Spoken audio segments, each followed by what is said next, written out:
ముఖ్యంగా కాంగ్రెస్ బీజేపీ మాట్లాడి చచ్చిపోయింది పార్టీ అంటున్నారు.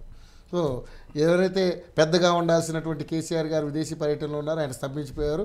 ఆ ఓన్లీ ఫామ్ హౌస్కి పరిమితం అయిపోయారు. ఇప్పుడు చూస్తే కేటీఆర్కి ఏమో ఒక రకంగా చూస్తే ఈ కార్ రేస్ విషయంలో ఉచ్చు బిగుసుకునే అరెస్ట్ అయ్యే అవకాశం ఉంది.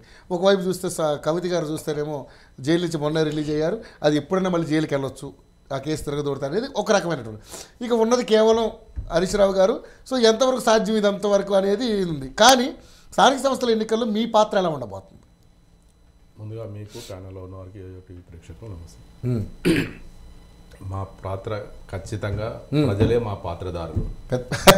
ప్రజల మీద ఇప్పుడు బీజేపీ కాంగ్రెస్ ఒక్కటే అని చెప్పడానికి ఎన్నో ఉదాహరణలు ఉన్నాయి. కేవలం కాంగ్రెస్ వాళ్ళు బీజేపీ కాంగ్రెస్ ఒకటే ఖచ్చితంగా ఎన్నో ఉదాహరణలు వాళ్ళు ఎన్నో ఉదాహరణలు. అవునండి, రెండు జాతీయ పార్టీలు రాష్ట్రంలో బీఆర్ఎస్ పార్టీ ప్రజల కోసం అనేక రకాలుగా పోరాటం చేస్తుంది కాబట్టి అబద్ధ హామీలతోటి ఈ గద్దెనెక్కిన ప్రభుత్వాన్ని వ్యతిరేకించి ప్రజల పక్షాన పోరాటం చేస్తుంది కాబట్టే వారికి తోడుగా కేంద్రం నుంచి ఈ రేవంత్ రెడ్డి గారికి ప్రత్యేకమైన గురువులు ఉన్నారు కాబట్టి కేంద్ర ప్రభుత్వం పెద్దల ఆశీర్షులతో మాత్రమే నడుస్తుంది ఈ రాష్ట్ర ప్రభుత్వం. జాతీయ కాంగ్రెస్ పార్టీ ఆదేశాలతోటి నడుస్తలేదు. ఎందుకంటే మనం ఖచ్చితంగా ప్రజలు గమనిస్తున్నారు, మీడియా గమనిస్తుంది, అందరు గమనిస్తున్నారు, అందులో ఉన్న సీనియర్ కాంగ్రెస్ నాయకులు సీనియర్ మంత్రులు కూడా గమనిస్తారు. కాకపోతే చెప్పలేక వాళ్ళు లోపల గొంతు నొక్కేసుకుంటున్నారు అక్కడ ఆగిపోతున్నారు ఖచ్చితంగా. ఎందుకంటే ఇప్పుడు అన్నగారు చెప్తున్నారు బీజేపీ బీఆర్ఎస్ ఒక్కటి అని అంటే, ఇప్పుడు కాంగ్రెస్ రేవంత్ రెడ్డి గారు ప్రభుత్వం ఎవరి మాటలు ఎవరిని ఆదేశంగా తీసుకుంటుందండి? సాక్షాత్తు అసెంబ్లీలోనే వాళ్ళు గత ఎన్నికల కంటే ముందేమో మేము కేసీఆర్ గారు బిచ్చమేస్తున్నాడా 10,000 రూపాయలు మేము 15,000 రూపాయలు ఇస్తామని చెప్పిండు. అసెంబ్లీలో ఏం చెప్తున్నాడు?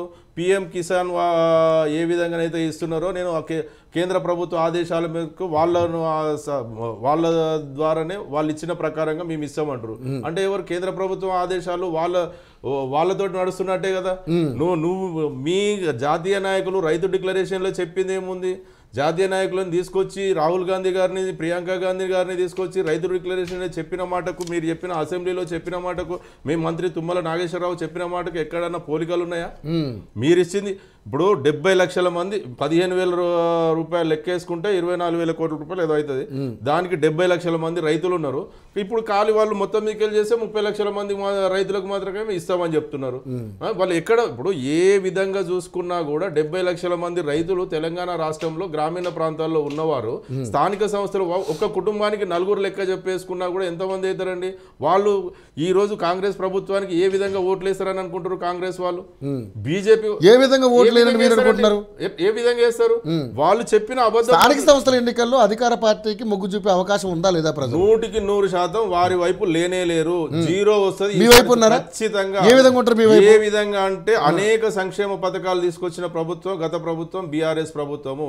అనేక రకాలుగా రైతులకు కూడా రైతు బంధు పథకమే చాలండి. రైతు బంధు పథకం 70 లక్షల మందికి ఒక్క సీజన్ కు 70 లక్షల మందికి రైతు బంధు ఇచ్చిన ప్రభుత్వం బీఆర్ఎస్ ప్రభుత్వం. రైతు బంధు పథకం మిస్యూజ్ ఎక్కువ జరిగిందని చెప్పేసి మాట్లాడుతూ ఉన్నారు. అందులో ఉన్నది 95% మంది ఎస్సీ ఎస్టీ బీసీ మైనార్టీలు మాత్రమే ఉన్నారు. 5 నుంచి 10 ఎకరాలు ఉన్న వాళ్ళు ఎస్సీ ఎస్టీ బీసీ రైతులు మాత్రమే. ఒక 5 నుంచి 10% మంది మాత్రమే 100 ఎకరాలు ఒకవేళ ధనవంతు భూస్వాములు ఉన్నారు. కానీ అందులో అంతకంటే ఎక్కువ ఉన్నారు. ఒకవేళ అట్లాంటిది ఏదైనా ఉంటే వచ్చే ప్రభుత్వంలో దాన్ని సరి చేసుకోవచ్చు. కాకపోతే ఇప్పుడు మీ ప్రభుత్వం చెప్పండి అండి. ఒకవేళ మా ప్రభుత్వం ఒకవేళ ఏదైనా అవకాశాలు జరిగితే మా ప్రభుత్వం వచ్చిన తర్వాత చేయడం కోసం సిద్ధంగా ఆల్రెడీ ప్రకటన కూడా చేసిరు. కానీ మీ ప్రభుత్వం వచ్చినప్పుడు చేసింది ఏముందండి? ఇప్పుడు మీకు అవకాశం ఉన్నది కదా. మీ ప్రభుత్వం వచ్చిన తర్వాత డిసెంబర్ 9 తారీఖు నాడు మా ప్రభుత్వం వస్తుంది. మీరు ఇప్పుడు 2 లక్షల రూపాయలు ఎంబడే ఇప్పుడు కేసీఆర్ మాఫీ చేసినా సరే 1 లక్ష రూపాయలు మాఫీ చేసినా ఎంబడే ఊరుకుని ఇక ఎవరు తెచ్చుకోపోరు. డిసెంబర్ 9 తారీఖు నాడు నేను సంతకం పెడుతున్నా 2 లక్షల రూపాయలు ఏకకాలంలో చేస్తాను. ఏకకాలం అంటే ఒక్కసారి 3 సార్లనా? ఏకకాలం అంటే ఏమంటారు? ఒకటేసారి.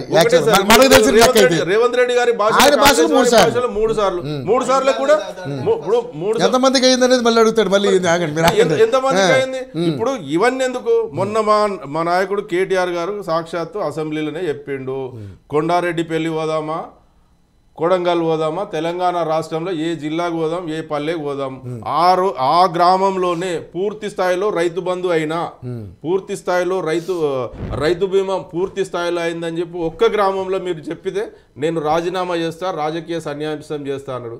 మరి మీ కాంగ్రెస్ నాయకులు ఒప్పుకోండి, రేవంత్ రెడ్డి గారిని ఒప్పుకోమని చెప్పండి, మీ మంత్రులను ఒప్పుకోమని చెప్పండి, మేము కూడా రాజీనామా చేస్తాం. ఒకవేళ సంపూర్ణంగా రుణమాఫీ కాలేదు అన్నట్టుంటే మేము రుణమాఫీ చేస్తామని, మేము రాజీనామా చేస్తామని చెప్పండి.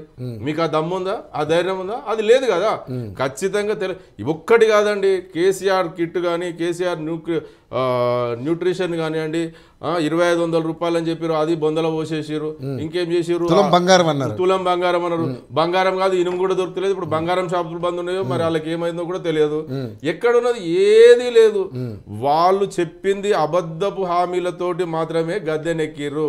ఎందుకంటే ఈ రోజు గ్రామీణ ప్రాంత ప్రజలు వాళ్ళు ఖచ్చితంగా వాళ్ళే ఒక్కోసారి కేసీఆర్ గురించి మేము అనవసరంగా ఒక్కసారి ఈయన ఇచ్చిన అబద్ధపు హామీలతోటి మేము నమ్మి ఒక మార్పు అని అంటే మమ్మల్నే మారుస్తుండు అని చెప్పేసి వాళ్ళు ఇప్పుడు చాలా ప్రజలు ఆ విధంగా అనుకుంటున్నారు. మీరు అనుకుంటున్నారు, ఖచ్చితంగా అనుకుంటున్నారు. మేము అనుకోవడం కాదండి, మీ మీడియా సంస్థలు మీరు అలా అనుకుని ఆ ఊహలో మీరు బతికేస్తే రేపొద్దున మేము ప్రజలలో ఉన్నామండి, పోరాటం అరే కొడంగల్లో, లగచర్లలో అక్కడ అంత పెద్ద ఇష్యూ జరిగినప్పుడు ఎక్కడ అంటే ఉదాహరణ చెప్తున్నా నేను, లగచర్లలో గిరిజనులకు అక్కడ వాళ్ళు ఇప్పుడు ఫార్మా కంపెనీల కోసం, ఎవరిదా ఫార్మా కంపెనీలు? రేవంత్ రెడ్డి గారి అల్లుని కోసం. ఆ అల్లుని కోసం ఫార్మా కంపెనీలను వాళ్ళు తీసుకురావడం కోసం ఎవరక్కడ కొట్లాడింది? ఆ రైతుల పక్షాన, ఆ గిరిజనుల పక్షాన.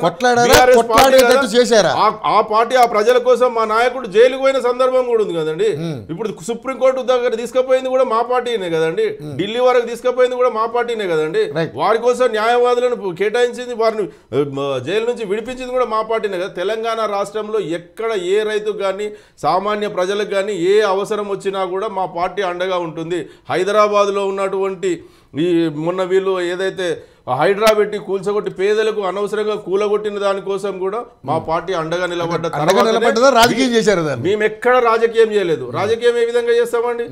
మీకు అన్ని అనుమతులతోటి మీ కాంగ్రెస్ ప్రభుత్వం ఉన్నప్పటి నుంచి ప్రభుత్వ అనుమతులతోటి కట్టిన ఇండ్లను కూడా కూల్చేసారు కదా మీరు. మరి ఆ రోజున్న ప్రభుత్వం మీరు ఏ విధంగా ఇచ్చారు? మరి మీరు ఇచ్చిన దానికి మీ అధికారులను సస్పెండ్ చేయాలి కదా ముందుగా. దాని గురించి తర్వాత మాట్లాడదాం మనం. రైట్, రాంగోపాల్ గారు, సో మొత్తం ఇరు పార్టీల వాదనలు విన్నారు. సో బీజేపీ ఏమో మూడు పార్టీల ఇరు పార్టీలు మూడు పార్టీలు ఉన్నది, 3 పార్టీలే కాబట్టి. సో ముఖ్యంగా చూసుకుంటే సార్, బీజేపీకి వచ్చినటువంటి ఓట్ల శాతాన్ని దృష్టిలో పెట్టుకుని ఈరోజు దేశ అధినాయకత్వం అంతా కూడా ఇక్కడ మీటింగులు పెట్టి కిషన్ రెడ్డి గారి ఆధ్వర్యంలో సరే